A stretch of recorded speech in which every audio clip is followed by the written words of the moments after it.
मुख्यमंत्री Abhyuday coaching classes में पुनः आपका स्वागत है। आज हम लोग लॉर्ड डलहौजी और 1857 की क्रांति पर बात करेंगे, ठीक है। क्योंकि डलहौजी की जब हम लोग बात करते हैं तो ये देखते हैं कि उससे पूर्व के वाइस गवर्नर जनरलों ने जितना भी कार्य किया उतना शायद डलहौजी ने अकेले ही कर दिया। और जब कार्य की गति और साम्राज्य विस्तार दोनों बहुत तीव्र होते हैं तो उसका विरोध भी होता है।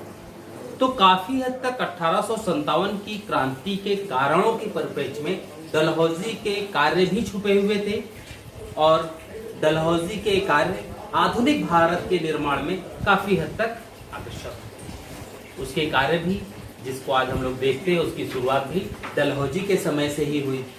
तो अब ये देखा जाए कि डलहौजी के कार्य क्या क्या रहे, ठीक है। लॉर्ड डलहौजी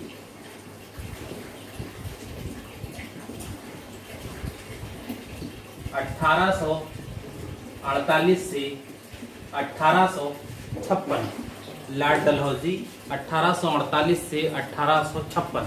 सबसे पहला कार्य जैसे ही आया भारत गवर्नर जनरल बनकर, उसका पहला कार्य था 1849 में, क्योंकि आते ही आंग्ल सिख युद्ध प्रारंभ हो जाता है। आंग्ल सिख युद्ध में सिखों की पराजय होती है। सिख जब पराजित होते हैं तो डलहौजी ने पंजाब राज्य का विलय कर लिया। अंग्रेजी साम्राज्य में पंजाब राज्य का विलय कर लिया और पंजाब के जो उस समय शासक थे राजा दलीप सिंह, इन्हें पेंशन दे दी गई। इन्होंने ईसाई धर्म स्वीकार कर लिया और इन्हें लंदन भेज दिया गया, ठीक है। संरक्षण रानी जिंदा जो इनकी माता थी उनके साथ ही ये सब चीजें की गई। तो पहला कार्य था साम्राज्य विस्तार के साथ, यानी डलहौजी ने अपना सबसे पहला जो कार्य किया वो था पंजाब का विलय करके अंग्रेजी साम्राज्य का विस्तार। दूसरा जो था 1852 में एक घटना हुई। बर्मा सरकार ने 2 ब्रिटिश कप्तानों पर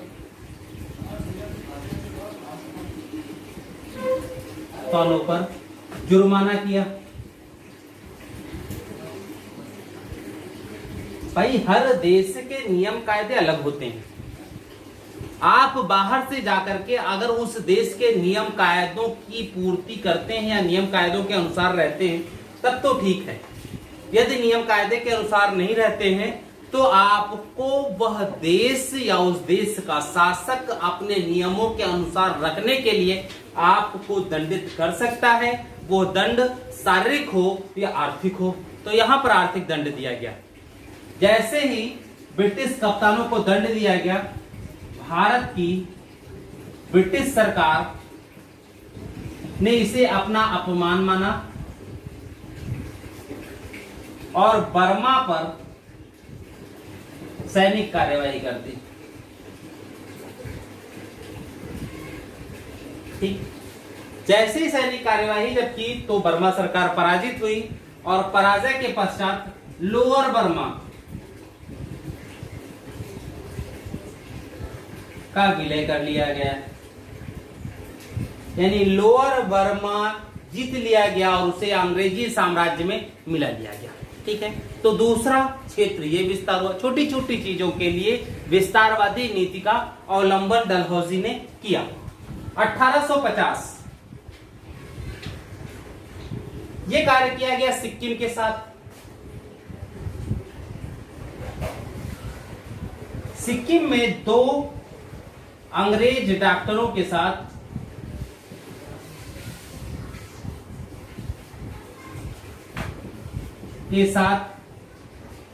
दुर्व्यवहार का आरोप लगाया गया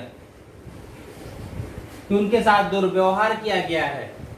और जब उनके साथ आरोप लगाया गया दुर्व्यवहार का तो इसी को मुद्दा बना करके आक्रमण कर सिक्किम को विजिट कर लिया गया और इसे भी अंग्रेजी साम्राज्य में मिला लिया गया। यानी 1848, 1850 और 1852 ये 3 क्षेत्र मिलाए गए और तीनों क्षेत्र युद्ध में विजय के पश्चात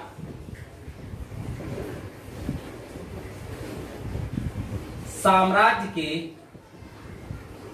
अंग बनाए गए। यानी डलहौजी का प्रारंभिक कार्य ही अंग्रेजी साम्राज्य को विस्तार देना था, जो वह किसी भी हद पर करना चाहता था। सीमावर्ती देशों के क्षेत्रों को कोई न कोई बहाना बना करके उसने युद्ध में पराजित करके उनके क्षेत्रों को हड़पा या राज्य में सम्मिलित किया। ब्रिटिश सरकार के जो साम्राज्य था उसका अविभाज्य अंग बनाया। कोई न कोई आरोप लगाए जा सकते थे। कुछ आरोप सही होते, कुछ गलत होते, कुछ में कहा जाता जांच वांच के लिए, लेकिन जांच होने से पहले ही दोषारोपण करके आक्रमण कर दिया जाता। ठीक है, तो ये चीजें हुई। इसके बाद उसने एक नया सिद्धांत दिया साम्राज्य विस्तार के लिए, जिसे हम राज्य विलय की नीति, व्यापक सिद्धांत या गोद निषेध प्रणाली का नाम देते हैं। देखिए, व्यापक सिद्धांत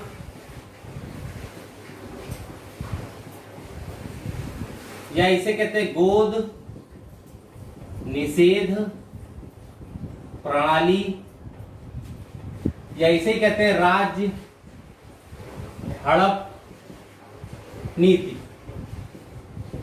ये 3 नाम मिलते हैं, आप कुछ भी कह सकते हो। ठीक है, भारत के उन राजाओं को जिनके कोई वंशज नहीं थे, उन राज्यों को यहां पर इस नीति के अंतर्गत ब्रिटिश साम्राज्य में सम्मिलित किया गया। अगर हिंदू नीति देखें तो हिंदू लॉ में अगर बच्चे ना होने की स्थिति में दूसरे के बच्चे को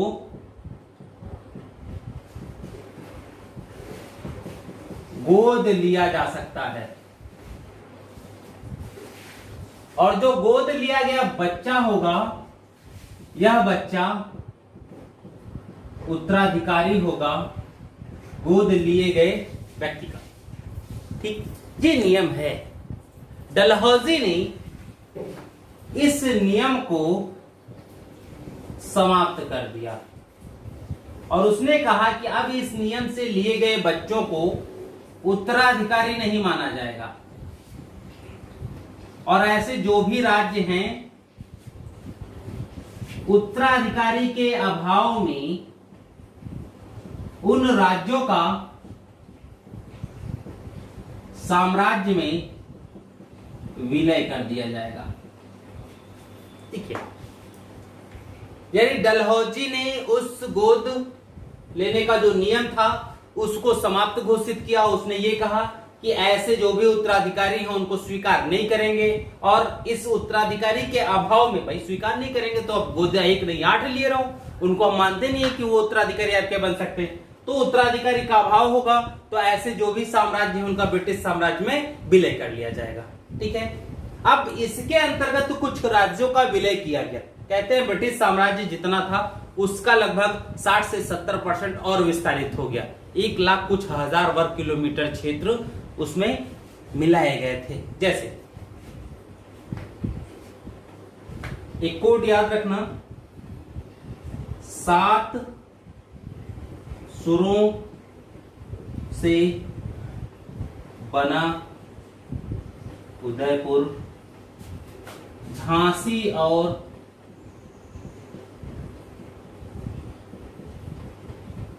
नागपुर है। 7 सुरों से बना उदयपुर, झांसी और नागपुर है। ठीक है, 7 से सतारा,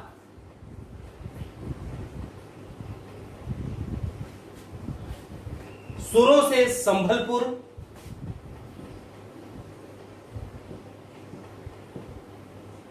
बना से बघाट, उदयपुर झांसी और नागपुर, ये तीन। ठीक। सतारा का विलय 1848 में, संभलपुर का 1849 में, बघाट का 1850 में, उदयपुर 1850 में, झांसी 1853 में और नागपुर 1854 में। ये सीरियल था इन राज्यों के विलय का। ठीक। यानी ये 6 राज्य उत्तराधिकार के अभाव में या गोद निषेध प्रणाली के अंतर्गत जीते गए।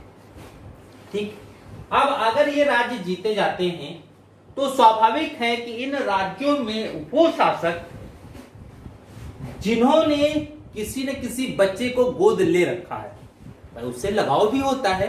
हमने जब गोद लिया था तो मैंने क्या सोचा रहा होगा कि यह बच्चा उत्तराधिकारी होगा, मेरे पश्चात मेरे राज्य का शासन संभालेगा। बात तो यही हुई होगी भाई, सोच तो यही रही होगी। लेकिन अचानक डलहौजी के आने के बाद वो सारे नियम ताक पर रख दिए गए। जो हमने सोचा था वो चीजें समाप्त हो गई और अंत में दिक्कत क्या हो जाएगी कि कहीं ना कहीं ये लोग अब मौके की तलाश में होंगे कि मौका मिलते ही क्यों ना ब्रिटिश राज्य को ही उखाड़ फेंका जाए। यहां पर वही हुआ कि जैसे ही मौका मिला इन लोगों को, ये लोग भी विद्रोह में सम्मिलित हो गए।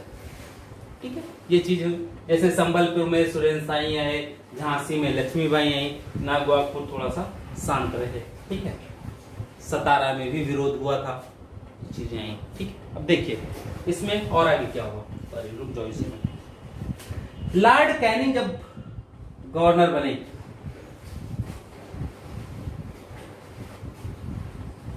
तो इन्होंने बघाट और उदयपुर को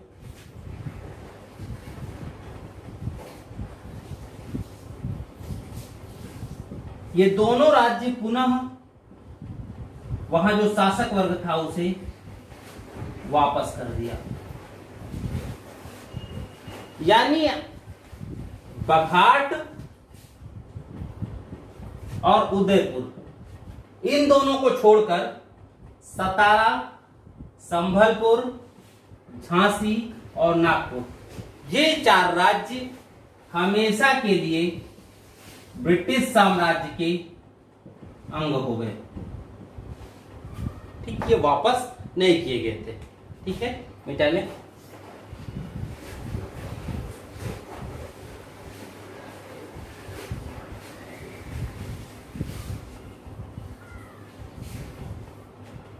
दूसरा देखिए उसने क्या किया।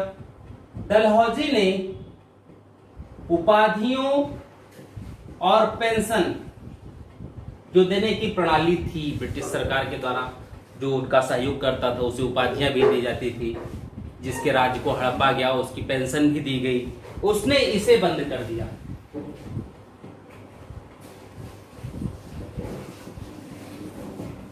नाना साहब की पेंशन इन्हीं के द्वारा बंद की गई थी। और जब नाना साहब की पेंशन बंद की गई तो नाना साहब ने 1857 के विद्रोह में कानपुर में क्रांति का नेतृत्व किया।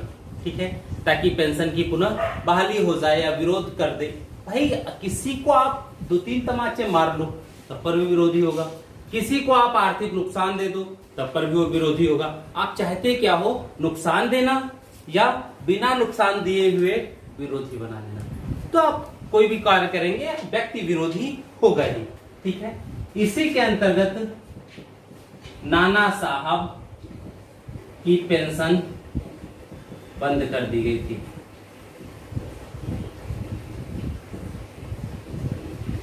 और इसी का कारण था कि नाना साहब के समय दिक्कत थी। 1853 में बराड़ का विलय किया। 1853 में बराड़ का विलय किया। बराड़ जो है हैदराबाद का एक प्रांत था।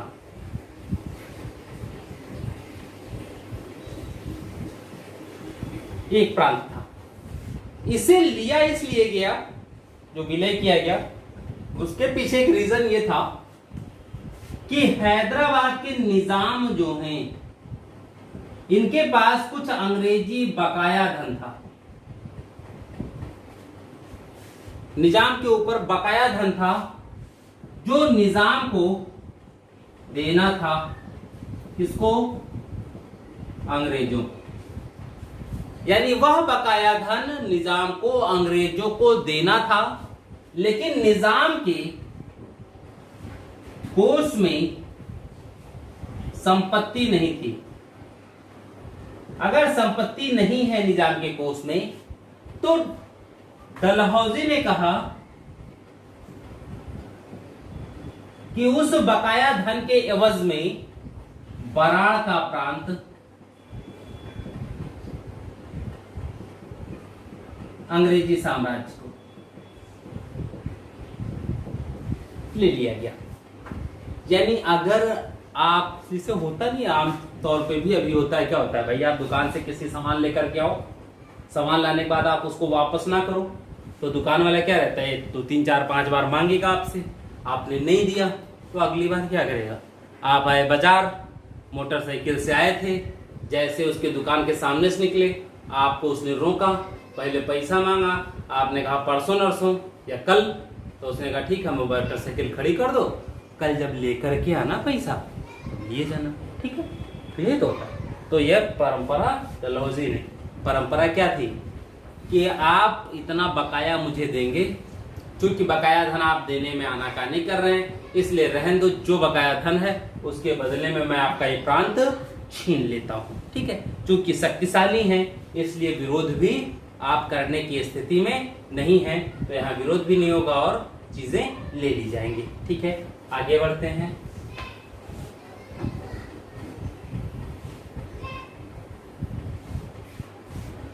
इसके देखते हैं, सुनिए 1 मिनट। अवध का 1856 में विलय किया गया और यह विलय कुशासन के आरोप में किया गया।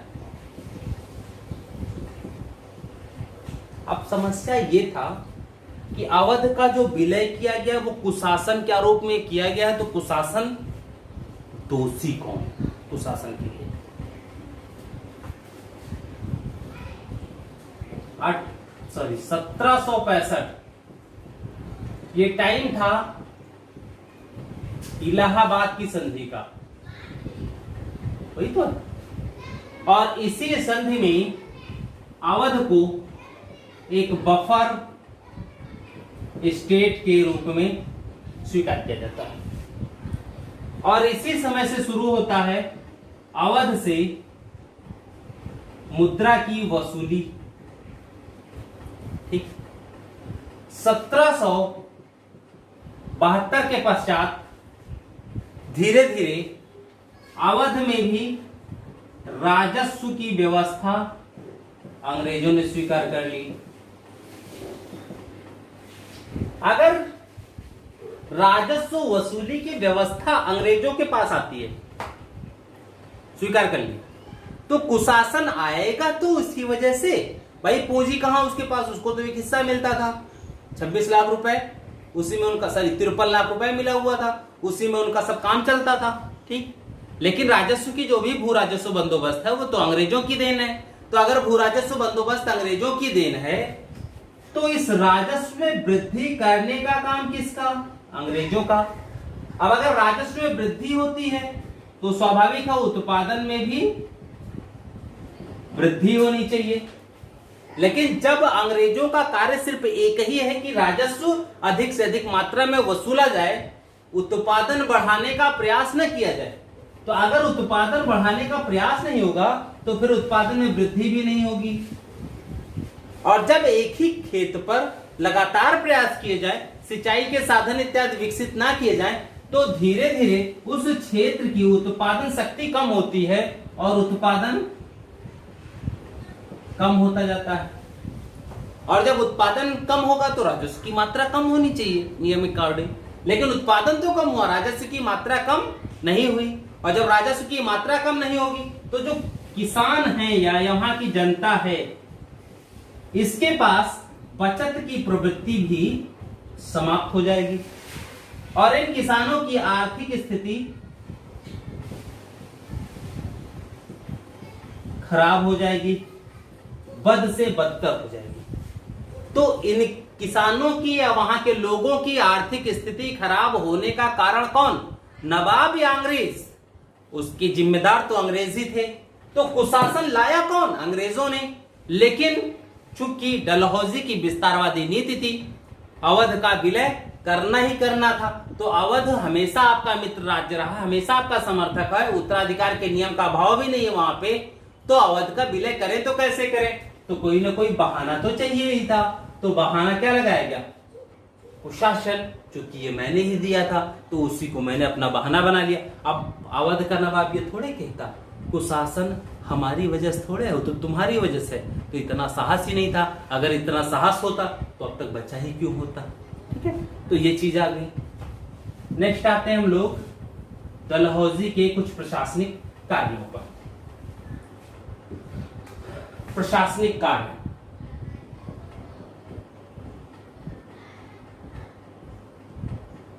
देखिए, गवर्नर जनरल के ऊपर कार्य का भार जाता था। तो गवर्नर जनरल के कार्य को कम करने, भार को कम करने के लिए इसने बंगाल में एक लेफ्टिनेंट गवर्नर की नियुक्ति की। ये पहला कार्य कि गवर्नर जनरल के कार्यभार को कम करने के लिए बंगाल में एक लेफ्टिनेंट गवर्नर की नियुक्ति करता है। दूसरा, सेना का मुख्यालय शिमला में बनाता है, यानी ठंड से गर्म क्षेत्र में पहुंच गए। ठीक है, शिमला में बनाया गया सेना का मुख्यालय, शिमला में बनाया। दूसरा चीज, कलकत्ता में जो तोप खाना था, भारी तोप खाना, इसे कलकत्ता से स्थानांतरित करके मेरठ में स्थापित किया। ठीक। दूसरा जो कार्य हुआ वो था शिक्षा पर विकास के लिए वुड डिस्पैच।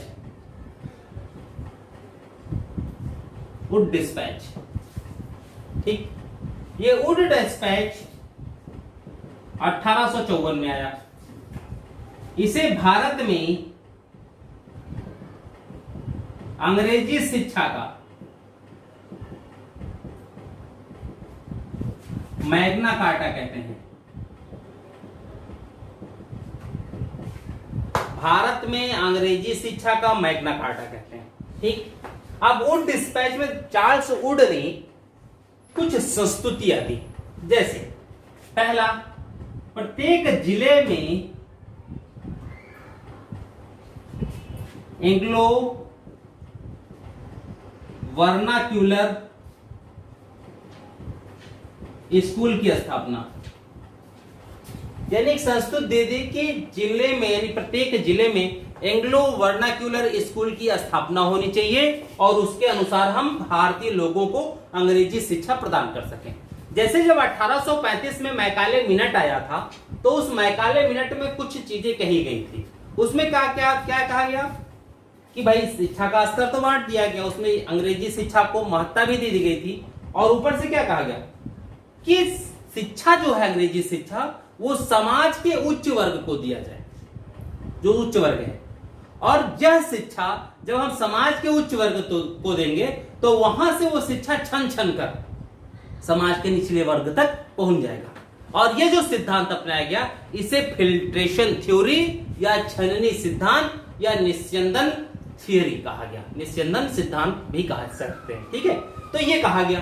अब जब 35 से 54 तक ये देखा गया कि इस फिल्ट्रेशन थियरी का कोई विशेष महत्व नहीं आया, तब चार्ल्स वुड ने एक नई शिक्षा पद्धति दी। और इन्होंने क्या किया कि इन्होंने ये कहा कि हर प्रत्येक जिले में एक एंग्लो वर्नाक्यूलर स्कूल होना चाहिए, प्रमुख नगरों में,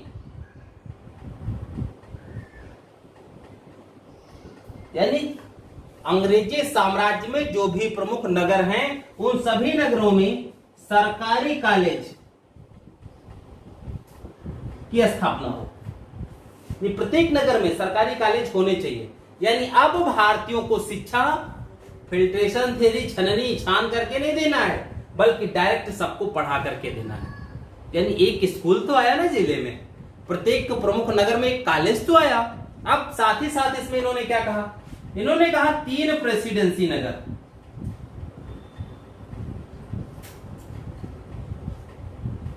कौन कौन?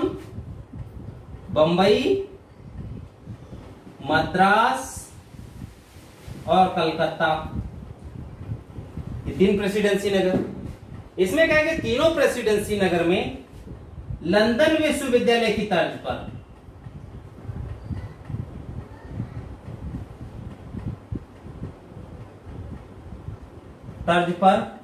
विश्वविद्यालय स्थापित किए जाएं। ठीक, यानी तीनों प्रेसिडेंसी नगरों में एक एक विश्वविद्यालय की स्थापना हो। और ये विश्वविद्यालय कैसे हो? इन विश्वविद्यालयों का कार्य हो कि ये विश्वविद्यालय एग्जाम इत्यादि स्वयं करा लें। यानी एग्जाम भी लेते, पेपर भी सेट करते, सब कुछ इन्हीं का काम था। ठीक है, ये चीजें आई। और ये विश्वविद्यालय 1856 में जब लॉर्ड कैनिंग गवर्नर हुआ उसके समय से कार्य भी करने लगे। यानी यहां शिक्षा का कार्य हो गया। यानी शिक्षा पर सबसे ज्यादा स्टार्टिंग जो होती है, शुरुआत, वो यहां से हुआ, एक विकास की रूपरेखा बन गई। ठीक है, आगे आते हैं हम लोग।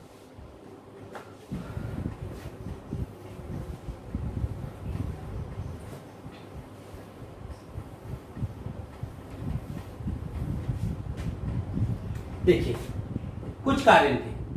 प्रत्येक प्रांत में सार्वजनिक शिक्षा निदेशक की नियुक्ति की।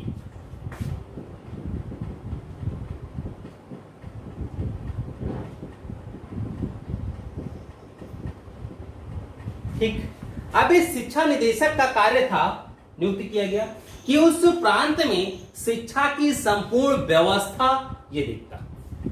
ठीक, यानी अधिकारियों के जिम्मे भी शिक्षा व्यवस्था को किया गया और शिक्षा को बढ़ावा देने का भरपूर प्रयास।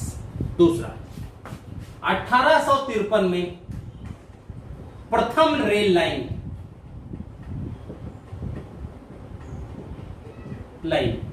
डलहौजी के समय बिछाई गई। यह रेल लाइन मुंबई यानी बंबई से ठाणे के बीच थी। पहली रेल लाइन बंबई से ठाणे के बीच में बिछाई गई थी। और 1854 में एक नई रेल लाइन बिछाई गई कलकत्ता से रानीगंज। ये रानीगंज कोयला क्षेत्र है, यह मिलता है, इसलिए कलकत्ता से रानीगंज रेलवे लाइन बिछाई गई। और दूसरा इस समय इन्होंने जो कार्य किया वो ये किया था, भारत में स्थित सभी बंदरगाह अंतरराष्ट्रीय वाणिज्य के लिए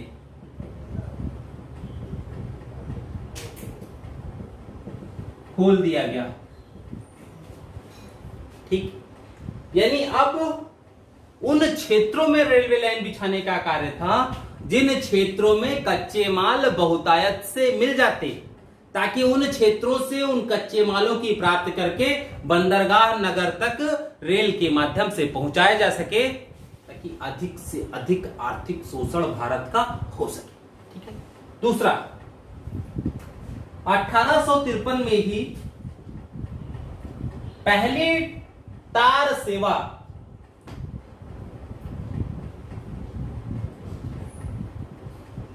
प्रारंभ हुई। यानी 1853 में पहली रेल सेवा, 1853 में पहली तार सेवा, और इसका प्रारंभ कलकत्ता से आगरा के मध्य किया गया, पहली तार सेवा। ठीक है, ये हो गया। नेक्स्ट 1854 में पोस्ट ऑफिस एक्ट पारित हुआ। कहीं न कहीं सैनिक विद्रोह के लिए 1857 के, उसमें पोस्ट ऑफिस एक्ट ने भी एक कारक की भूमिका निभाई थी, क्योंकि इसमें कहा क्या गया था कि अब तक जो सेना के लिए था उनको अपनी चिट्ठी उट्ठी भेजने फ्री थी, एक सुविधा के तहत दिया जाता था। लेकिन इस पोस्ट ऑफिस एक्ट जब पारित हुआ तो इसमें यह कहा गया कि अगर सेना के सैनिकों को भी अगर चिट्ठी इत्यादि भेजनी है तो उन्हें भी अब पैसा देना पड़ेगा। ठीक है, तो उनको ये लगा कि ये मेरे अधिकार जो थे, जो विशेषाधिकार हैं, वो छीने जा रहे हैं, इसलिए उन्होंने इससे भी थोड़ी बहुत नाराजगी आई होगी। ठीक है, 1854 में ही पहली बार डाक टिकट का प्रचलन हुआ। अब तो लगभग खत्म हो चुके हैं डाक टिकट। ठीक है, लेकिन अभी कुछ समय पहले तक डाक टिकट थे, अभी भी रसीदी टिकट चलता है जो सरकारी कार्यों में प्रयोग होते हैं। ठीक है, नेक्स्ट महालवाड़ी क्षेत्रों में भू राजस्व की दर में 50% की कमी कर दी। ठीक, बेटा ने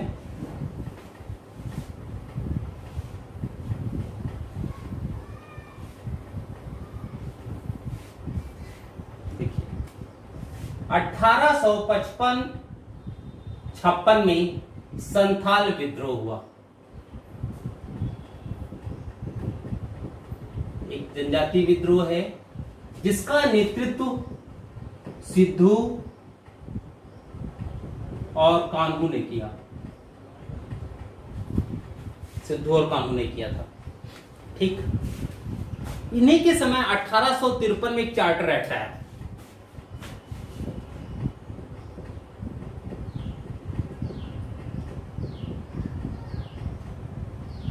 भाई 33 के चार्टर एक्ट में यह कहा गया था कंपनी का जो शासन है वो 20 वर्षों के लिए बढ़ाया जा रहा है। ठीक, यानी 33 से 53 तक कंपनी का शासन चलेगा। 53 में पुनः एक चार्टर एक्ट आना चाहिए था जो आया। इस चार्टर एक्ट में कंपनी का शासन अनिश्चित काल के लिए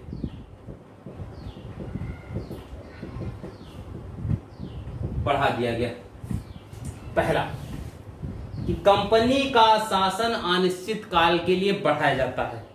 दूसरा, इसमें कहा गया जो प्रशासनिक नियुक्तियां होंगी ये प्रतियोगी परीक्षा के माध्यम से होंगी।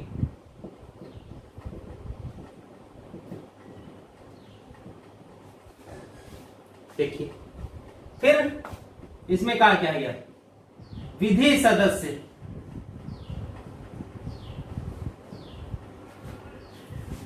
को गवर्नर जनरल की कार्यकारिणी परिषद का पूर्ण सदस्य बना दिया गया। गवर्नर जनरल की कार्यकारिणी परिषद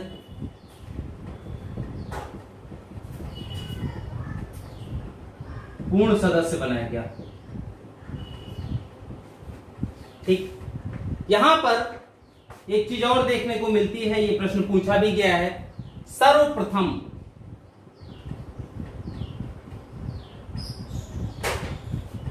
विधान परिषद के गठन की व्यवस्था की गई। केंद्रीय विधान परिषद है, ये प्रतीकात्मक था। इसकी अधिकतम सदस्य संख्या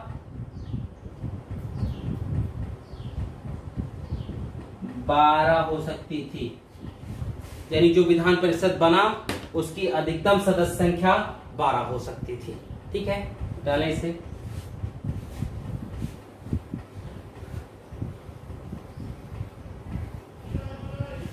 ठीक है, नेक्स्ट आते हैं विधवा पुनर्विवाह अधिनियम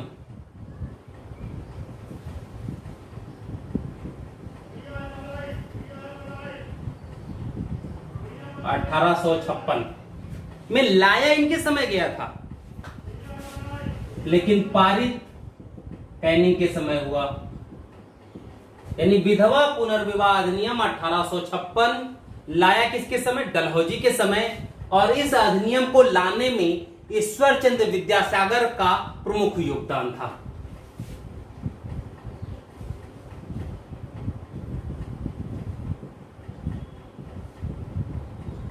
सहयोग किया, ठीक है। लाया गया डलहौजी के टाइम पीरियड में और पारित हुआ कैनिंग के समय। दूसरा जो इनका था पब्लिक वर्क्स डिपार्टमेंट,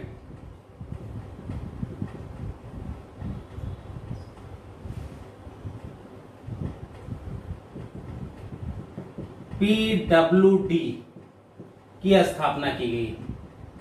पहली बार PWD की स्थापना डलहौजी के समय होती है। दूसरा गोरखा रेजिमेंट का गठन हुआ इसी के टाइम, ठीक। लास्ट, शिमला को गर्मियों की राजधानी बनाया। डलहौजी के समय से ब्रिटिश सरकार की 2 राजधानियां हो गई, शिमला और कलकत्ता, ठीक है। ये चीजें गर्मी में सब शिमला भाग जाते थे, क्योंकि वहां ठंडा होता है, तो वहां शिमला भाग जाते थे। जब गर्मी नहीं होता था तब सब कलकत्ता से शासन कार्य चलाते थे, ठीक है। तो ये चीजें डलहौजी के टाइम पर किया गया और इन्हीं चीजों के आधार पर हम ये कह सकते हैं कि डलहौजी ने कार्य बहुत किया और उसके इन्हीं कार्यों ने कहीं न कहीं 1857 की क्रांति में भी योगदान दिया है। सभी कार्य नहीं, कुछ तो बहुत अच्छे थे जिनको हम आज भी देखते रहते हैं, और कुछ कार्य ऐसे थे जिन्होंने 1857 की क्रांति में योगदान दिया, ठीक है। अब आते हैं हम लोग 1857 की क्रांति।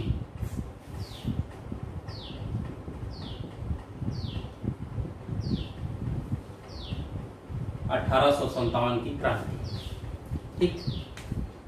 अब बात आती है कि क्रांति क्या है। जब वो पब्लिक के द्वारा कोई ऐसा विद्रोह किया जाए जिसमें सत्ता में परिवर्तन हो जाए, यानी जो सिस्टम चल रहा है उस सिस्टम में पूर्णतः परिवर्तन ला दिया जाए, तो जब ऐसी कोई बात आती है तो उसी को हम क्रांति का नाम देते हैं, ठीक। 1857 की क्रांति इसलिए कहते हैं, भाई कुछ लोग विद्रोह भी कहते हैं, कुछ क्रांति भी कहते हैं। इसलिए कहा जाता है कि इस क्रांति के पश्चात कंपनी का शासन समाप्त हो जाता है और पूर्ण रूप से महारानी का शासन स्वीकार कर लिया जाता है। कुछ तो इस परिवर्तन के लिए कहते हैं, कुछ ये कहते हैं कि सिर्फ ऊपर की सत्ता में परिवर्तन तो हुआ, नीचे का जो सिस्टम था वो सारा पहले जैसे चलता था ठीक वैसे बाद में भी चलता रहा, उसमें कोई परिवर्तन नहीं हुआ, इसलिए हम क्रांति नहीं बल्कि इसको विद्रोह, ठीक है। जो भी हो, इस क्रांति के समय इंग्लैंड के प्रधानमंत्री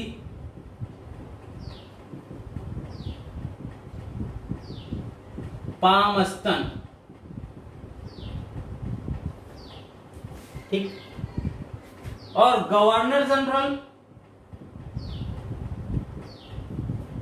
थी लॉर्ड कैनिंग, सेनापति जॉन लिकनसन, मुगल बादशाह बहादुर शाह द्वितीय या बहादुर शाह जफर, ठीक है। ये ठीक। अब हम लोग आते हैं इसके स्वरूप पर। सबसे पहले स्वरूप देखें क्या है, कब का हम लोग बात स्वरूप की कर रहे हैं। तो जब स्वरूप की बात करते हैं तो इसमें अलग अलग इतिहासकारों के द्वारा अलग अलग चीजें कही गई। जैसे कुछ लोगों ने इसे सैनिक विद्रोह कहा, कुछ लोगों ने यह कहा कि यह सभ्यता और बर्बरता का युद्ध था, कुछ ने कहा धर्मांधों का ईसाइयों के विरुद्ध युद्ध है, कुछ ने इसे ये कहा कि ना तो ये प्रथम था ना अंतिम था, न तो स्वतंत्रता संग्राम था न सैनिक विद्रोह था, मिश्रित रूप बता दिया। वीडी सावरकर ने इसे प्रथम स्वतंत्रता संग्राम की संज्ञा दे दी, ठीक है। कुछ लोगों ने यह कहा कि हिंदू मुस्लिम षड्यंत्र था। तो अब जिसने जिस नजर से देखा उसको वही चीज समझ में आया। ठीक है। यहाँ तक कि भारत सरकार, जब भारत आज़ाद हुआ तो भारत सरकार ने भी आरसी मजूमदार को नियुक्त किया 1857 का विद्रोह लिखने के लिए, लेकिन जो कमेटी थी उससे अनबन हो गई और उन्होंने उससे त्यागपत्र दे दिया और स्वतंत्र रूप से इतिहास लिखा। बाद में एस एन सेन ने लिखा इतिहास, ठीक है, 1857 पुस्तक में, लेकिन उन्होंने भी अलग अलग चीजें की। क्योंकि बाद में जब हम देखते हैं तो सबकी चीजों को देखेंगे तब हम एक अलग निष्कर्ष पर पहुंचते हैं, किसी एक के ही निष्कर्ष को स्वीकार नहीं कर सकते। और प्रारंभिक दौर में जब हम किसी एक ही पक्ष को देखते हैं तो सिर्फ हम उस पक्ष के अकॉर्डिंग अपना निर्णय बना लेते हैं। 1857 की क्रांति में भी यही हुआ कि जो भी इतिहासकारों ने तो देखा, उन्होंने कोई एक ने एक केवल एक ही पक्ष देखा, कोई एक ही एक पक्ष देख पाए। तो जब एक ही पक्ष देख पाए हैं तो उस पक्ष को देखने के बाद जो निर्णय उन्होंने बनाया उसी निर्णय के अकॉर्डिंग उन्होंने इसके स्वरूप की घोषणा कर दी। जैसे लॉरेंस सीले, ट्रेवेलियन, टी.आर. होम्स,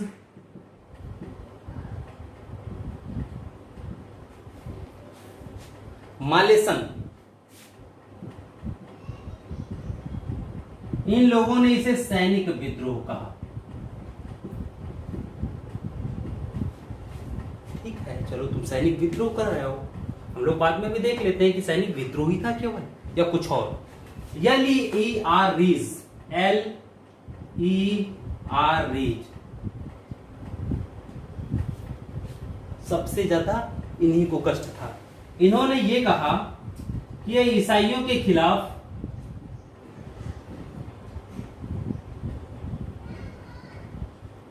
धर्मांधों का युद्ध था। देखिए, इस सैनिक विद्रोह के पक्ष में दो भारतीय भी आ गए। एक दुर्गादास बंदोपाध्याय,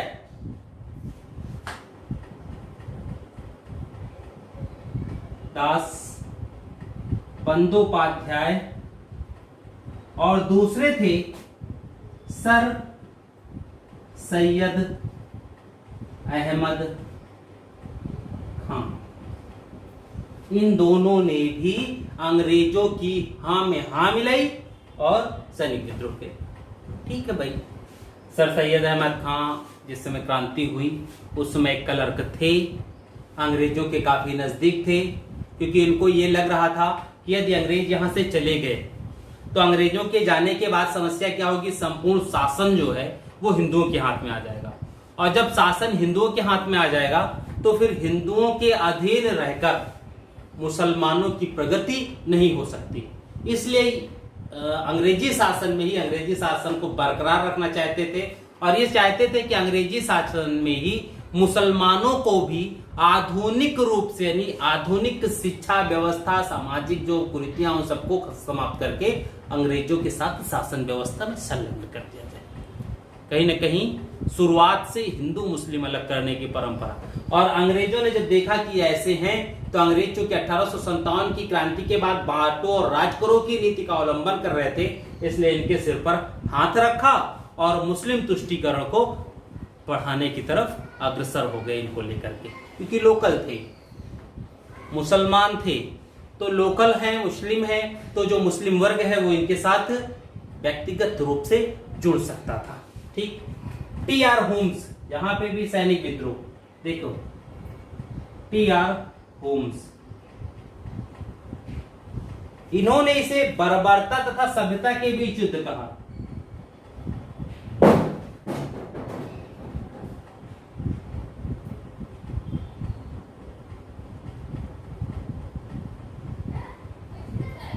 बर्बरता तथा सभ्यता के बीच युद्ध कहा।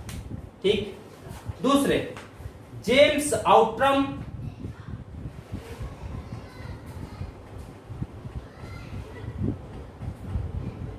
और डब्ल्यू टेलर, इन दोनों लोगों ने हिंदू मुस्लिम षड्यंत्र की संज्ञा दी।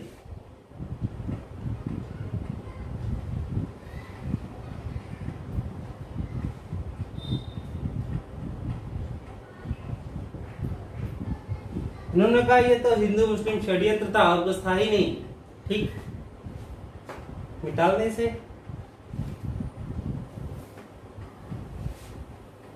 लेकिन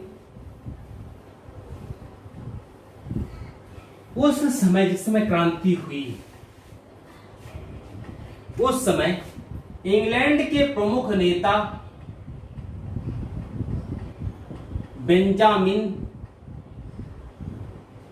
डिज़रायली बेंजामिन डिज़रायली ने जुलाई 1857 को हाउस ऑफ कॉमन्स की सभा में बोलते हुए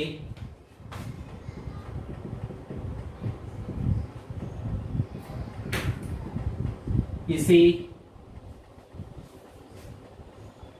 राष्ट्रीय विद्रोह कहा।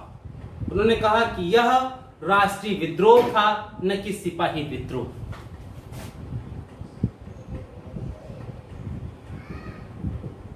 राष्ट्रीय विद्रोह कहा। उन्होंने सिपाही विद्रोह मानने से इनकार कर दिया, क्योंकि ये कहते थे कि इसमें केवल सिपाही नहीं बल्कि सामान्य जनता भी सम्मिलित थी, इसलिए इसे सिपाही विद्रोह नहीं कह सकते। ठीक है। अशोक मेहता,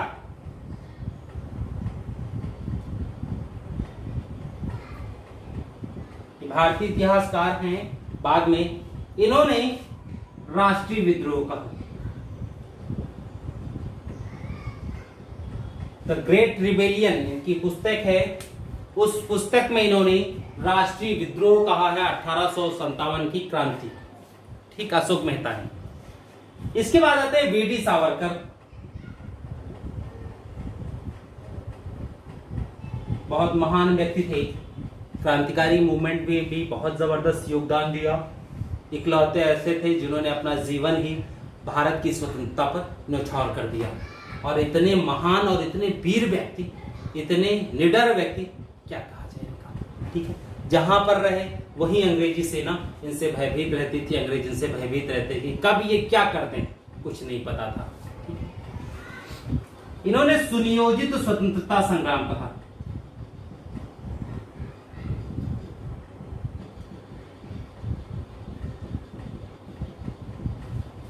और इसके पीछे इन्होंने तर्क भी दिया है। इन्होंने अपनी पुस्तक लिखी जब कारावास में थे तब, the Indian war of independence 1857। ठीक है। उसमें इन्होंने कहा एसएन सेन, ये भारत की आजादी के बाद इतिहास इन लोगों ने लिखा है। ठीक है। एसएन सेन ने सरकार के कहने पर 1857 नामक पुस्तक लिखी। ठीक, सरकार के कहने पर भारत सरकार ने आरसी मजूमदार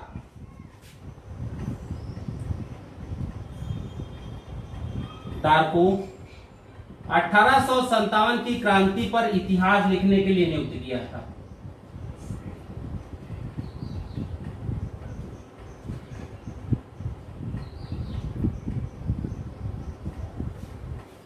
यानी 1857 की क्रांति पर स्वतंत्रता के पश्चात भारत सरकार ने इतिहास लेखन प्रारंभ किया, जिस इतिहास को लिखने के लिए आरसी मजूमदार की नियुक्ति की। लेकिन जो कमेटी थी उस कमेटी से अनबन हो गया और आरसी मजूमदार ने मना कर दिया लिखने से। और मना करने के बाद इन्होंने स्वतंत्र रूप से द सिपाही म्यूटनी एंड द रिवेलियन 1857 नामक पुस्तक लिखी, जिस में इन्होंने ये कहा कि यह ना तो प्रथम था स्वतंत्रता संग्राम था, न सिपाही विद्रोह था, इसको एक मिश्रित रूप दे दिया। ठीक है। तो ये स्वरूप है। अब इसमें हम लोग ये देखें कि क्या चीज कैसे कही गई, क्यों किसी ने कहा, तो वो अलग बात है। तो वो तो लोग मेंस की बात आ जाएंगे। पीटी में ये चीज है कि कभी कभी पूछ लेते हैं अशोक मेहता ने क्या कहा था, वीडी सावरकर ने क्या कहा। ठीक है। तो इसको मिलान में पूछ लेते हैं। तो वो चीज आपके लिए अच्छा रहेगा। ठीक है,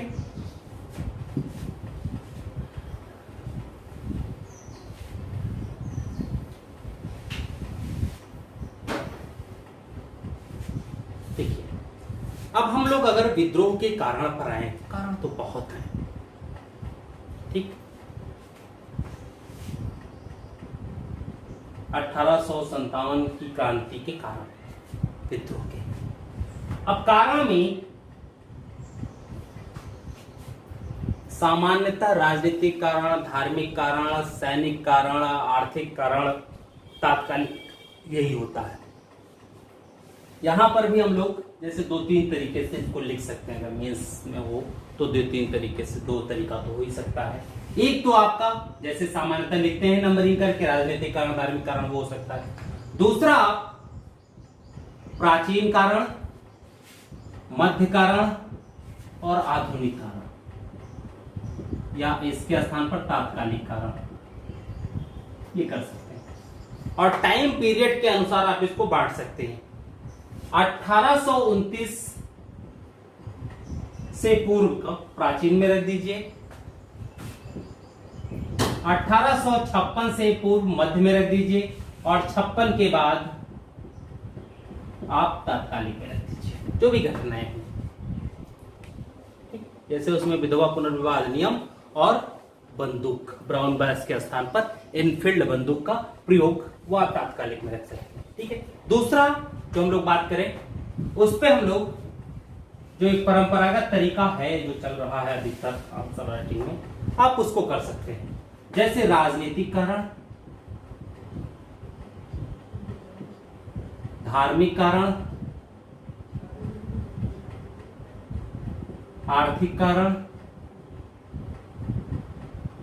सैनिक कारण, सामाजिक कारण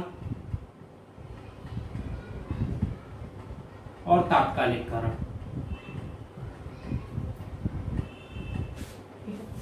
ये चीजें हो सकती हैं। अब राजनीतिक कारण में अगर हम लोग देखें तो मध्यम वर्ग का उदय ही इस क्रांति का स्वरूप निर्धारित करता है। दूसरा, फिर कई जगह यूरोपीय सेनाओं का जो अजेयता का क्रम था, एक लोगों के दिमाग में ये चीज था कि जो यूरोप की सेनाएं हैं, ब्रिटिशर सेनाएं हैं, ये कभी पराजित नहीं हो सकती। तो ये जो अजेयता का क्रम था ये टूट गया बाद में। तो जब अफगानिस्तान में भी हार मिलती है, तो जब ये चीजें आई तो भारतीय लोगों को भी ये लगा कि अगर प्रयास किया जाए सामूहिक रूप से तो ब्रिटिश सेना को पराजित किया जा सकता है, बस नीतिगत रूप से और सामूहिक रूप से प्रयास होना चाहिए। ठीक है, कुछ और भी कारण थे। जैसे धार्मिक कारण में जब आ जाएंगे तो धार्मिक कारण में भारतीय जो परंपराएं थी, जब इन पर कानून बनाकर इन परंपराओं को समाप्त करने का प्रयास किया गया, फिर लैक्स लोकी कानून भी आ जाता है, धार्मिक अयोग्यता अधिनियम भी आ जाता है। ठीक है, तो प्रयास जब किया गया तो उसमें भी भारतीय में 2 गुट बन गया, एक तो पुरातन या परिवर्तनवादी और एक अपरिवर्तनवादी। राजा राम मोहन राय जो थे ये परिवर्तनवादी थे। ये कहते थे ऐसी कुरीतियां समाप्त होनी चाहिए और अंग्रेजी जो है समाज उसके अकॉर्डिंग चलना चाहिए। वहीं राधाकांत देव ये कह रहे थे भारतीय समाज में जो भी परंपराएं हैं उन परंपराओं को समाप्त करने का अधिकार ब्रिटिशर्स को नहीं होना चाहिए। जो परंपराएं जैसे हैं वो कहीं ना कहीं वैज्ञानिक रूप से सही हैं, उन परंपराओं को बने रहना चाहिए। तो एक 2 गुट बन गए, एक अंग्रेजों का विरोध करने लगा, एक अंग्रेजों का सपोर्ट करने लगा। एक ने कहा चीजें हटा दो। दूसरा, 1813 का जब अधिनियम आया तो उसमें ईसाई मिशनरियों को भारत में प्रवेश की छूट दे दी गई। उनसे कहा गया जाओ भारत में प्रचार करो खूब। और इन ईसाई मिशनरियों ने शिक्षा और स्वास्थ्य पर सबसे ज्यादा फोकस किया। शिक्षा में स्थिति ये थी कि शिक्षा में एक क्लास ऐसी होती थी जिसमें सिर्फ और सिर्फ ईसाई धर्म के सिद्धांत ही बताए जाते थे। जेलों में स्थिति ये हो गई कि जेलों में सुबह और शाम एक पादरी ईसाई धर्म के बारे में बताता था। शिक्षा दी जाती थी जो भी कैदी होते थे ताकि वो परिवर्तित हो सके, धर्म पर धर्मांतरण कर सके।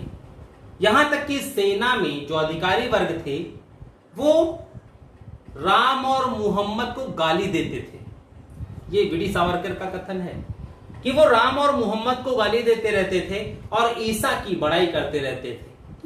तो जब ऐसी चीजें सामने आती हैं तो कहीं ना कहीं लोगों में विरोध की प्रवृत्ति भी आती है, जो आई और कारण बनी। जब आर्थिक कारण की हम लोग बात करें तो आर्थिक कारण में ये देखते हैं कि अंग्रेजी शोषण 1757 के पश्चात प्रारंभ हो जाता है और अंग्रेजी शोषण इतना ज्यादा हुआ कि इस शोषण के परिणाम स्वरूप भारत में कई अकाल भी पड़े। भू राजस्व बंदोबस्त नहीं आई तो उस भू राजस्व बंदोबस्त में सिर्फ और सिर्फ राजस्व वसूलने का प्रयास किया गया, उत्पादन बढ़ाने का प्रयास नहीं किया गया। पहला। दूसरा, जो भारत में कुटीर उद्योग चल रहे थे उन कुटीर उद्योगों को समाप्त कर दिए गए। ठीक। कुछ नगदी फसल की खेती प्रारंभ कर दी गई। उन फसलों का अधिकार, उत्पादन का अधिकार सिर्फ और सिर्फ अंग्रेजों को प्रदान किया गया। ठीक। जैसे नील की खेती अंग्रेजों के अधीन, चाय की खेती अंग्रेजों के अधीन, ये सारी चीजें। और इनमें भारतीयों को सिर्फ और बंधुआ मजदूर की तरह प्रयोग किया गया। उनके साथ जो टाई अप भी किया गया उसमें भी कहीं ना कहीं शोषण की प्रवृत्ति रहती थी। ये सारी चीजें की गई और ये शोषण इतना ज्यादा था कि व्यक्ति जीवन जीने के लिए संघर्ष करने लगा। और जब ये लोगों को लगा कि अगर हम संघर्ष नहीं करेंगे तो हम भूख से मर जाएंगे, तब उसके दिमाग में यही चीज आई, भूख से मरने से अच्छा है क्यों ना थोड़ा सा संघर्ष कर ले, हो सकता है सत्ता परिवर्तन हो जाए, हमारा शासन आ जाए, हमारे लोगों का शासन आ जाए और हम लोगों को कुछ छूट मिल जाए। ठीक। सैनिक कारण की जब बात आती है तो इसमें देखते हैं, जैसे पोस्ट ऑफिस एक्ट आया, उससे पहले हम लोग चलते हैं 1806 विल्लॉ। 1806 में एक नियम बनाया गया, उसमें यह कहा गया कि जो प्रतीक होते हैं, जैसे सेना में हर जाति के लोग थे और हर जाति के कुछ न कुछ प्रतीक होते हैं। जैसे महाराज टीका लगाते थे, सिख लोग पगड़ी बांधते हैं, राजपूत भी पगड़ी बांधते थे, सबका अलग अलग, कटार रखना, ये सारी चीजें। तो इन सब पे रोक लगा दी गई। सबके अलग अलग जो पगड़ियां होती थी, सबकी डिजाइन अलग होती थी, सबके बांधने का तरीका अलग होता था, इस पर रोक लगाई गई। और ये कहा गया कि सेना में जो भी भर्ती होगा सबको हैट पहनना होगा। पहला, जो हैट पहना गया उस पे तुर्रा लगा होता था, कलगी जिसको कहते हैं, वो लगा होता था। और उस तुर्रे को यह कहा गया कि ये सुअर और गाय की चर्बी से है, वहीं से आ गया सुअर। ठीक है। कहते हैं बिल्लौर में टीपू के कुछ लड़ाके बंदी थे और उन्होंने इस बात को हवा दे दी और बिल्लौर में सिपाहियों ने विद्रोह कर दिया। कहते हैं जब सिपाहियों ने विद्रोह कर दिया तो उस विद्रोह को दबा तो दिया गया और बाद में यह जो अधिनियम नियम बनाए गए थे ये पूर्णतः पास हुआ। सिर्फ वो जो कलगी थी वो सब चीजें दालत हो गई। भाई उसको तो दांत वात से काटना नहीं था, कलगी लगा था, चलो चाहे जिसका हो लगा रहा। ठीक है। ये चीज आई सैनिक में। दूसरा जो आया वो आया पोस्ट ऑफिस एक्ट से। फिर आया बर्मा का जब अभियान जाना था तो भारतीयों के लिए समुद्र पार यात्रा धर्म के विरुद्ध होता था। उसमें कहा जाए कि समुद्र की अगर यात्रा कर ली तो आप धर्म से पदच्युत हो जाते थे, ये मान्यता थी। इसलिए भारतीय समुद्र यात्रा को अवैध मानते थे, वो समुद्र यात्रा करना पसंद नहीं करते थे।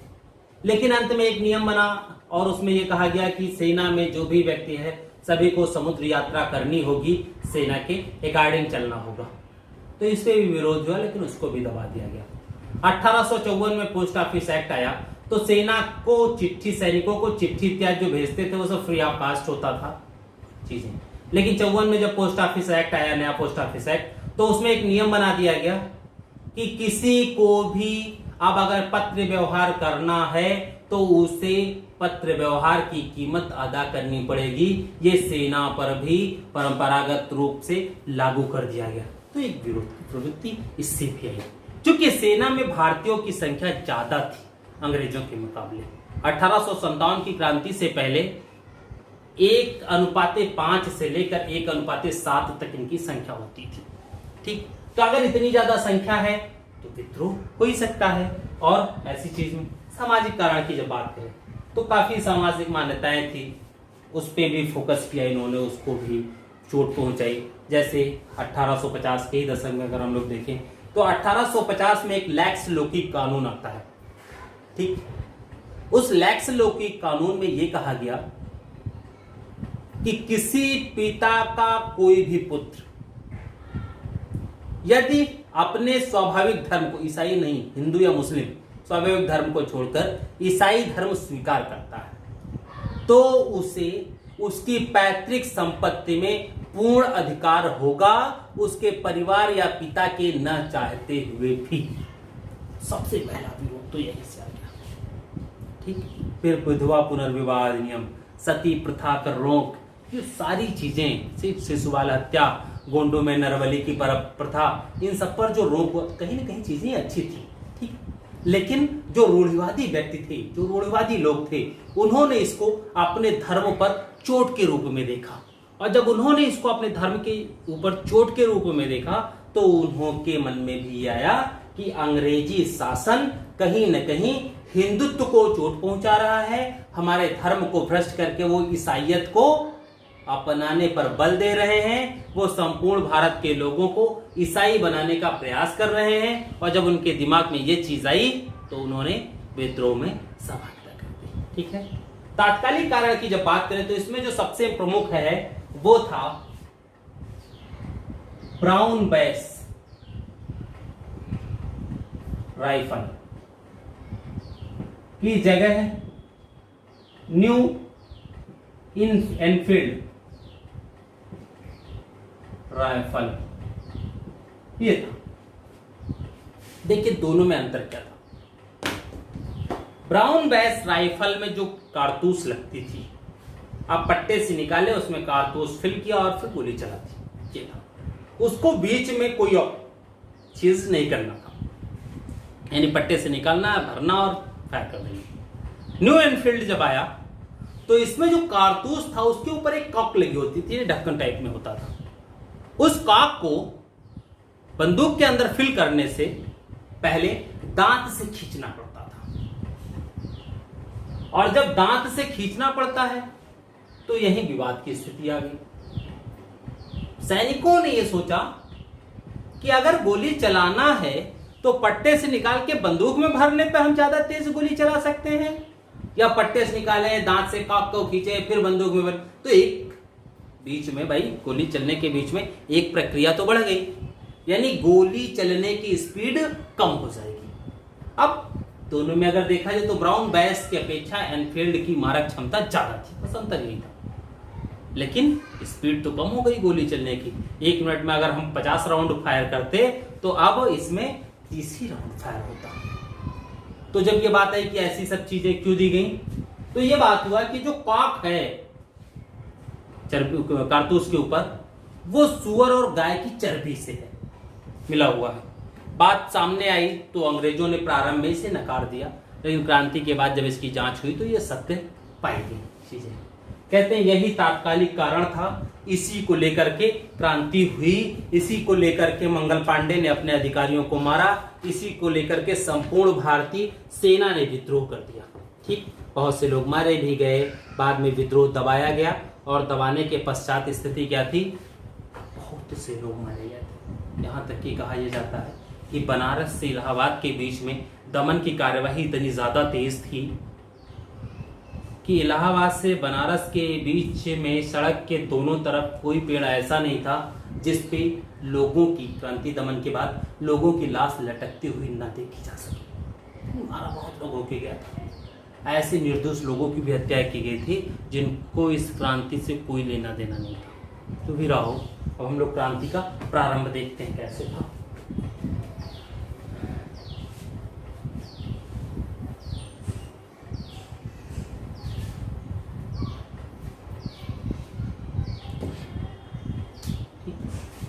मार्च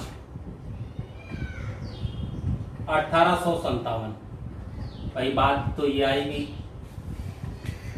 कि धर्म भ्रष्ट हो रहे हैं सभी पंडित जी लोग, ठाकुर साहब लोग, राय साहब लोग। और जो बंगाल रेजिमेंट था या बंगाल में जो भी सेना थी उसमें सबसे ज़्यादा सैनिक अवध के थे, और अवध में अभी भी जातीयता काफ़ी ज़्यादा है, सही हुई है, और परंपराएं भी सबकी अलग अलग हैं। इसलिए जब वहाँ ये सब चीज़ें पता चली तो मंगल पांडे ने सबसे पहले विद्रोह का झंडा बुलंद किया। उससे पहले भी मना किया था सैनिकों ने, तो रेजिमेंट भंग कर दी गई थी, लोगों को सजा इत्यादि भी दी गई थी, ये चीजें हुआ। लेकिन मंगल पांडे ने लेफ्टिनेंट बाग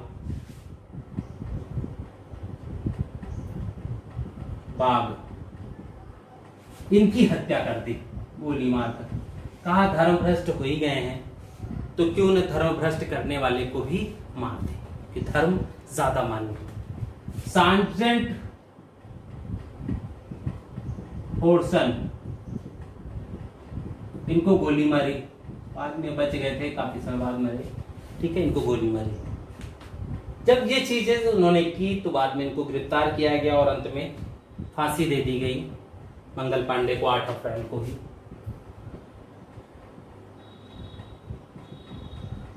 फांसी दे दी गई। कहते एक चिंगारी थी इस व्यवस्था के विरोध में, न्यू इनफील्ड राइफल के विरोध में। अंग्रेज अभी भी इस समय क्रांति को चाहते तो समाप्त कर सकते थे, सिर्फ इनको करना क्या था, तुरंत सारी एनफील्ड हटा देनी चाहिए थी, शांत हो जाती। लेकिन अंग्रेजों ने इस विद्रोह को दबाने की कोशिश की और अंत में 24 अप्रैल को मेरठ की छावनी में घुड़सवार सेना के 99 सैनिकों ने इस कारतूस के उपयोग से मना कर दिया।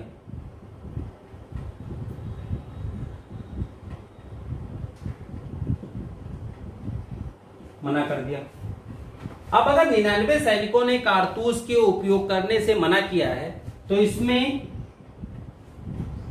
बटालियन तो भंगी होगी, साथ ही साथ 85 सैनिकों को 10 वर्ष कैद की सजा दी गई। सबसे बड़ी भूल यही होगी, ठीक, बर्खास्त किए गए और 10 वर्ष की सजा 85 सैनिकों को। आदमी कुछ डर के मारे माफी इत्यादि मांग लेते हैं। और 10 मई को,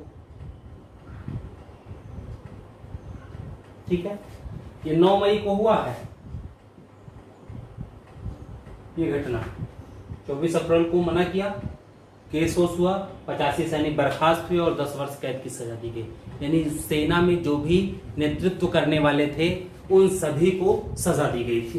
चलो व्यवस्था ठीक थी, आपने किया ये चीजें।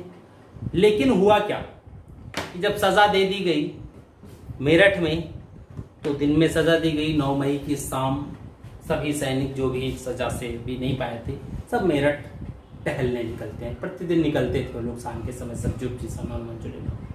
जब वो लोग निकले तो चूंकि ये सजा वाली बात संपूर्ण मेरठ शहर में फैल चुकी थी, तो वहां जो महिलाएं थी उन्होंने चूड़ी निकाला और सैनिकों पर फेंक दी थी, अपमानित करती थी और बहुत से टांट कसती थी कि तुम्हारे भाई जिन्होंने धर्म की सुरक्षा के लिए 10 वर्ष की कैद पाई है और तुम लोग ऐसे टहल रहे हो, तुम्हें तो शर्म आनी चाहिए, तुम्हें चुल्लू भर पानी डूब मरना चाहिए। तुम लोग क्या किया तुम लोगों ने भाई के लिए, तुम लोग राष्ट्रद्रोही हो, अलग अलग चीज। तुम लोग ये लोग चूड़ी पहन करके डूब मरो और बंदूकें हमको पकड़ो, हम अपने भाइयों के लिए कुछ करेंगे। एक से एक टांट, ठीक। कहते हैं इस टांट से भी कुछ न कुछ सैनिक तो प्रेरित हुए होंगे। 10 मई को मेरठ की पूरी सेना ने विद्रोह कर दिया। अब नहीं तो अब, ठीक, पूरी सेना ने विद्रोह किया और विद्रोह के पश्चात संपूर्ण मेरठ पर अधिकार हो गया। कहते हैं अधिकार के पश्चात ये सब दिल्ली पहुंचे और दिल्ली में बहादुर शाह द्वितीय को शासक घोषित कर दिया और इन्होंने नेतृत्व भी स्वीकार कर लिया। यानी बहादुर शाह द्वितीय यानी जफर उपनाम, इन्होंने विद्रोही सेना का नेतृत्व स्वीकार किया। प्रारंभ में जब तक जुलाई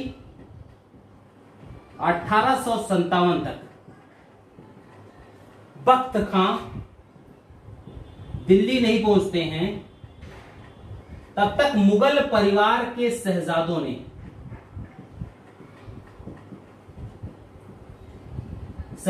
ने ही क्रांति का नेतृत्व किया।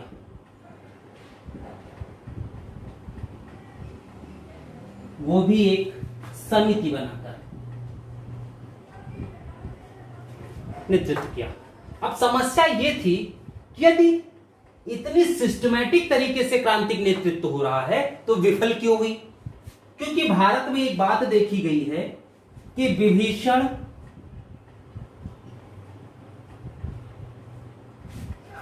राम जी के युग से रहे हैं और ये विभीषण समय समय पर उजागर भी होते रहे। ऐसे ही 1857 की क्रांति में बहुत से विभीषण आए, जिसमें प्रमुख थे इस समिति के एक सदस्य इलाही बख्श, जो जफर साहब के रिश्तेदार थे।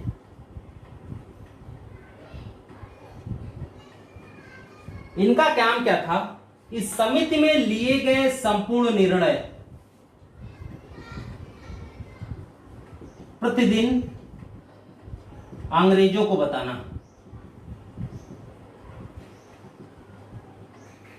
ठीक ऐसे विभीषणों की वजह से 1857 की क्रांति असफल हुई। जुलाई के बाद फिर जब वक्त खां वहां पहुंच गए तो संपूर्ण सेना का नेतृत्व वक्त खां ने स्वीकार कर लिया, लेकिन वो चालू रहे अपना काम। उन्होंने बाकायदा बखूबी किया।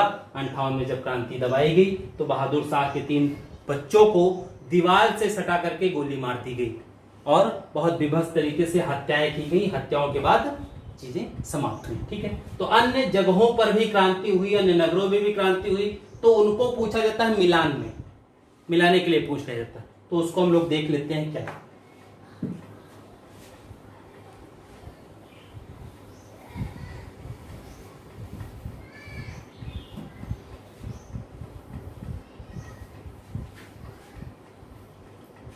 जैसे लखनऊ, नेतृत्व किसने किया? बेगम हजरत महल।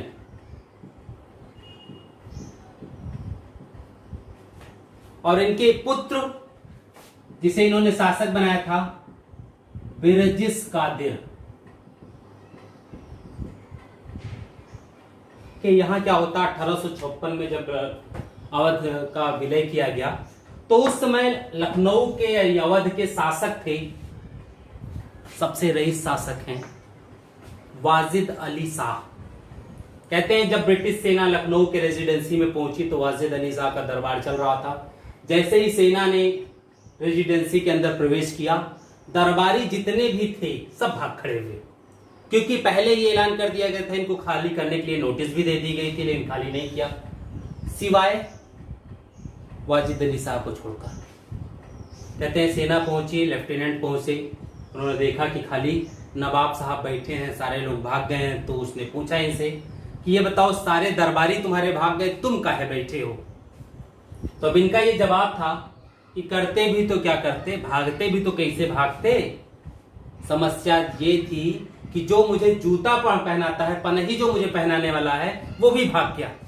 तो अब जब तक वो नहीं आएगा, वो मुझे जब तक पनही नहीं पहनाएगा, तब तक हम भाग नहीं सकते। तो अंत में एक सिपाही से कहा कि इनको पनही पहना, तो उसने पनही पहनाया और ये भागे नहीं बल्कि कैद हो गए। ठीक है, तो एक तो समस्या ये थी 56 में लखनऊ यानी अवध का विलय किया गया, वो भी कुशासन आरोप में, जो कोई आरोपी नहीं था, सारा कुशासन अंग्रेजों की देन थी। फिर भी तो जैसे ही क्रांति स्टार्ट हुई, बेगम हजरत महल ने अपने पुत्र बिरजिस कादिर को नया नवाब घोषित किया और क्रांति में कूद गई। यहां पर जो क्रांति हुई वो हुई 4 जून को। हर जगह लगभग जून और जुलाई में ही क्रांति होती है। समस्या क्या थी कि अलग अलग डेट में हुई। पहले एक डेट निश्चित की गई थी कि इस दिन सब जगह भारत में एक साथ क्रांति की जाएगी, वो सेना में भी और यहां सब भी जनता का भी जो विरोध होगा वो सब किया जाएगा।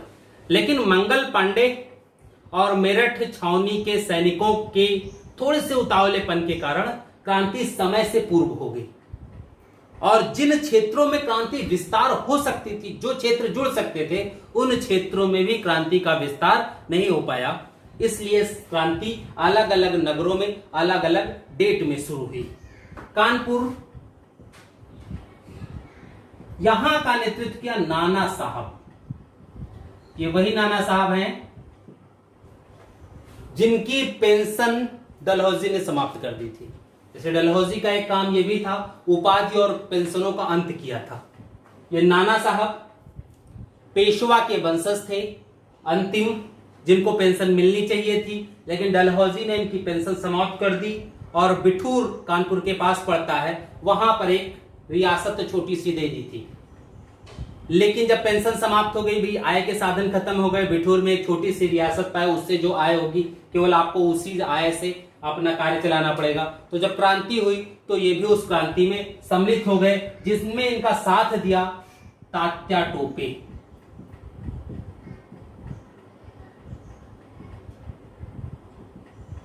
ठीक, यहां क्रांति हुई 5 जून को कानपुर में। झांसी,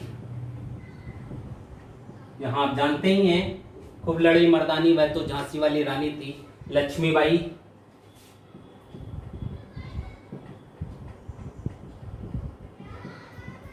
इन्होंने भी 5 जून, यहां नियम जो था, झांसी में जो स्थिति थी वो दत्तक पुत्र निषेध प्रणाली के अंतर्गत हुआ क्या था।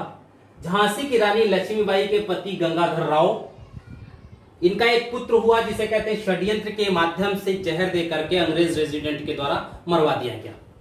और जब इनके पुत्र को मरवा दिया गया तो इन्होंने अपनी एक बहन जो सहेली भी थी इनकी बहुत अच्छी, उनके पुत्र को गोद लिया, नाम था दामोदर राव। जब इसके उत्तराधिकार की बात आई तो कहते हैं इसके उत्तराधिकार को अंग्रेजों ने खारिज कर दिया और झांसी के विलय की बात आ गई। और इसी प्रश्न को लेकर के रानी लक्ष्मीबाई ने एक नारा दिया झांसी वासियों के, मैं अपनी झांसी नहीं दूंगी। और इसी नारे के साथ उन्होंने स्वयं झांसी की सेना का नेतृत्व किया और कूद पड़ी स्वतंत्रता संग्राम में। बरेली,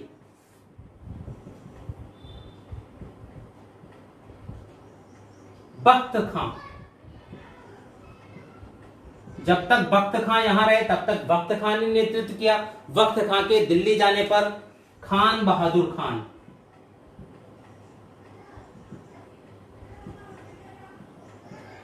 पच्चीस जुलाई,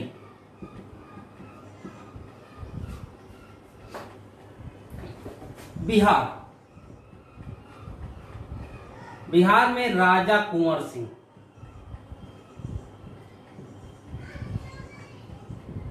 सबसे ज्यादा समय तक विद्रोह को जीवित रखने वाले व्यक्ति। इनके विषय में कहा जाता है कि उस क्रांति के दौरान लगभग अंग्रेजों की सैन्य टुकड़ी से 80 युद्ध किए और प्रत्येक युद्ध में इनको सफलता में मिली। इनके हाथ घायल हो गए थे, इन्होंने अपनी ही तलवार से अपना हाथ काट डाला। बहुत सी चीजें वीरता की इनकी एक से एक कहानी है और अंत में युद्ध लड़ते हुए ही ये घायल बहुत ज्यादा हो गए थे और उसी में इनकी डेथ होती है। इसमें इन्होंने क्रांति की 15 जुलाई को। इलाहाबाद,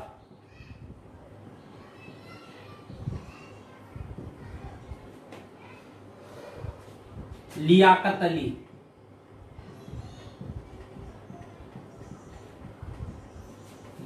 जून, फैजाबाद,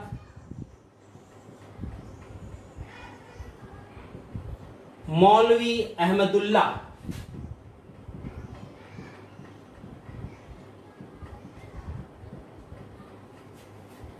यहां भी क्रांति हुई जून में ही, 5 जून, 5 या 6 जून की डेट मिलती है। ठीक, फतेहपुर इलाहाबाद के ही पास है, तो इलाहाबाद की जो डेट है उसी के आसपास यहां पर अजीमुल्ला ने नेतृत्व किया।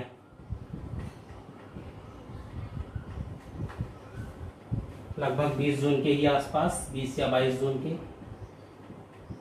ठीक। फिर मथुरा में देवी सिंह, संभलपुर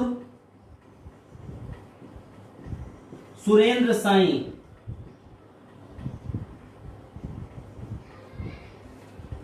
मेरठ कदम सिंह, हरियाणा राव तुलाराम,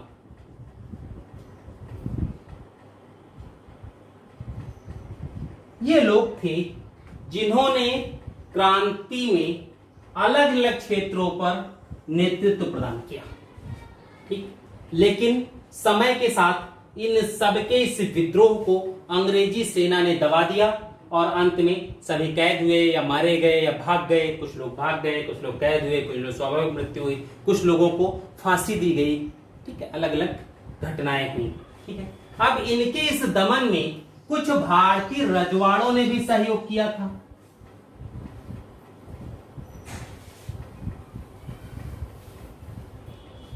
तो हम लोग उनको भी देख लेते हैं।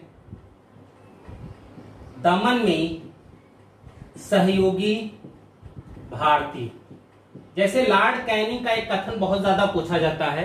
वो ये कहता है कि अगर 1857 की क्रांति में सिंधिया भी सम्मिलित हो गया होता तो उसके अगले ही दिन हमें भारत से अपना बोरिया बिस्तर बांधना पड़ता। यानी सिंधिया 1857 की क्रांति में अंग्रेजों के साथ नहीं था। ठीक। तो सबसे पहले सहयोगी हुए सिंधिया। दूसरा था भोपाल का नवाब। तीसरे थे होलकर। नेक्स्ट है नाभा और जिंद के सिख सरदार। हैदराबाद का निजाम,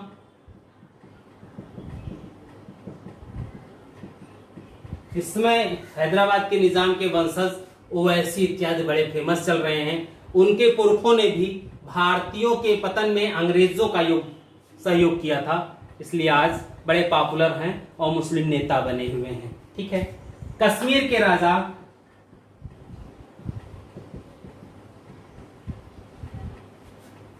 ये वही अभी जल्दी ही अटल जी के खिलाफ यहां लखनऊ से एक राजा कर्ण सिंह आए थे चुनाव लड़ने लोकसभा का। ये उन्हीं का परिवार है, राजा हरि सिंह वाला। ठीक है। इनके अतिरिक्त नेपाल ने इसमें मदद की थी अंग्रेजों की। तो ये कुछ लोग ऐसे थे जिन्होंने 1857 की क्रांति में को दबाने में अंग्रेजों की मदद की और अंततः अंग्रेज उस क्रांति को, जो सत्ता परिवर्तन हो सकती थी अगर इन लोगों ने क्रांति का सहयोग किया होता, तो शायद अंग्रेजी शासन से 1857 में ही मुक्ति मिल जाती। लेकिन इन लोगों ने सहयोग नहीं किया, बल्कि उस सहयोग को अंग्रेजों के पक्ष में परिवर्तित कर दिया और अंग्रेजी सत्ता को बनाए रखने का प्रयास किया। कारण क्या था कि जो भी विद्रोही थे यहां, व्यवस्था परिवर्तन के बाद यानी अंग्रेजों के पश्चात क्या व्यवस्था दी जाएगी, इसकी कोई योजना नहीं थी। और इसी योजना के अभाव में, जब भाई कोई योजना नहीं है तो आप व्यवस्था क्या दोगे, इसी योजना के अभाव में उन्होंने रजवाड़ों का अत्यधिक सहयोग प्राप्त नहीं कर सके, जिसके कारण क्रांति असफल रही। ठीक। जिस उद्देश्य से किया गया था वह उद्देश्य पूर्ण नहीं हो पाया, और जब उद्देश्य पूर्ण नहीं हो पाया, सिर्फ बाद में कुछ छूट दी गई थी क्रांति दबाने के बाद, और जो व्यक्तिगत का सिद्धांत या रजवाड़ों के विलय का चीज किया गया, वो सारी चीजें खत्म कर दी गई। ठीक है, तो 1857 की क्रांति यहीं तक। बहुत से फैक्ट छूट गए हैं तो वो कुछ आप भी अप्लाई कीजिए।